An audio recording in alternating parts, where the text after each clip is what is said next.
사실 이제 얘기를 할 수 있는 기회가 많았어서 조금 이제 들어보면은 분명히 청소할 구역이 너무나 많고, 그리고 두 명이니까 한 분이라도 좀 휴가를 내시게 되면은 한 분이 그날 하루에 그 청소량을 다 다뤄야 되는 상황이었고, 그리고 두 번째로는 저희 학교에 사실 청소 노동자분들을 위한 제대로 된 휴게실도 마련이 되지 않은 상황이거든요.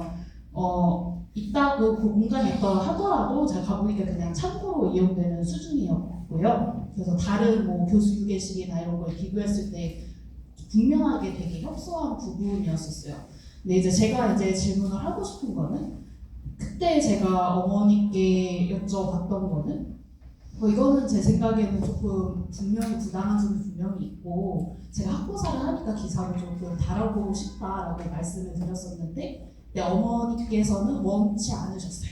왜냐하면 이거는 봉사하는 마음으로 하시는 거기도 하고, 또 교회 안에서 이거를 그 대학이라는 공간에서 어찌 보면 그냥 원활하게 크게 큰 잡음 없이 하고 있었는데, 그거를 조금 이렇게 좀 붉어지지 않으셨던 마음이었던 것 같아요. 근데 이거는 제가 교회 현장에서 보니까 굉장히 빈번하다고 생각이 되거든요. 그래서 제가 여쭤보고 싶은 거는, 김성기 사무처장님께서는 지금 노동 현장에서도 일하시면서 사실 교회에도 몸담고 계시잖아요. 이런 상황에서 제가 그런 봉사와 권리의 그런 경계를 봤었을 때, 그리고 그 숫자가 저는 교회는 정말 천저하게 적다고 생각을 해요. 애초에 일하는 분들도 그렇게 한 기관당 많지 않은 상황이고, 그런 상황에서 제가 그 경계를 어떻게 좀 바라보면 좋겠는지, 그 안에서 저가 할 수 있는 역할은 또 무엇일지를 좀 김성기 사무총장님의 경험에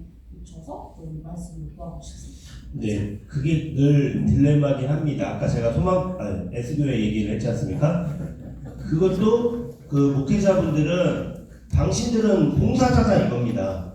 어디 연차를 가고 어디 이 정도만 봉사비를 받으면 되지 감히 이걸 이렇게 해? 또 채용된 목사님들이 계세요. 그분들 한번 놓고 하자고 그랬는데 어떤 건지 아시겠죠? 저는 일단 아까 휴게실 문제는 다 이게 사실은 원칙적으로는 법제화돼서 원래 저희가 큰 건물을 지으면 당연히 청소년자들의 휴게실 공간이 있어야 되거든요. 교수들 연구실이 있는 것처럼.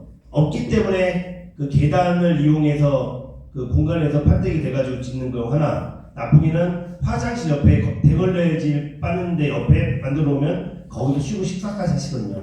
그럼 옆에서 변을 보는데 그 소리가 다 들리는 거예요. 얼마나 불편하겠습니까? 그래서 그런 문제들은, 그래서 노동원이 중요하다. 노조를 통해서 풀었습니다. 이 문제 해라. 그러면 자기들이 어떻게든 공간을 마련해 줍니다. 노동조합이 있는 데들은 다 휴게실이 좋아요.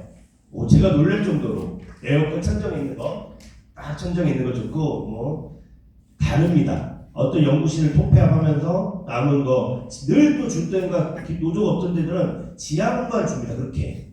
자꾸 주님의 곁으로 갈 건데 자꾸 지하를 주냐? 우린 지상을 주라. 그래서 1층 이상 창문이 있는 데를 내놔라. 그래서 그렇게 하는 건데, 국가적으로는 신설 건물에는 휴게실 짓게끔 지어야죠. 어차피 그 건물을 지을 그 시설 관리자는 있으니까요. 그죠? 그걸 해야지만, 그걸 없애고 저희가 싸워야죠. 그거면 법제화 될 때까지 언제 기다립니까? 그렇게 하고, 그 봉사와 하는 건 제가 늘 말씀하십니다. 그렇게 봉사로 생각하시면 신부님하고 교수님들이 직접 청소하시라고. 정확히 말하면 봉사를 해서, 그러면 그 교수님들 자녀분들 와서 봉사전도 줄 테니까 새벽 4시, 5시 와서 연구실, 화장실 다 청소시켜라. 그리고 봉사전도 찍어라. 강요하면 안 된다.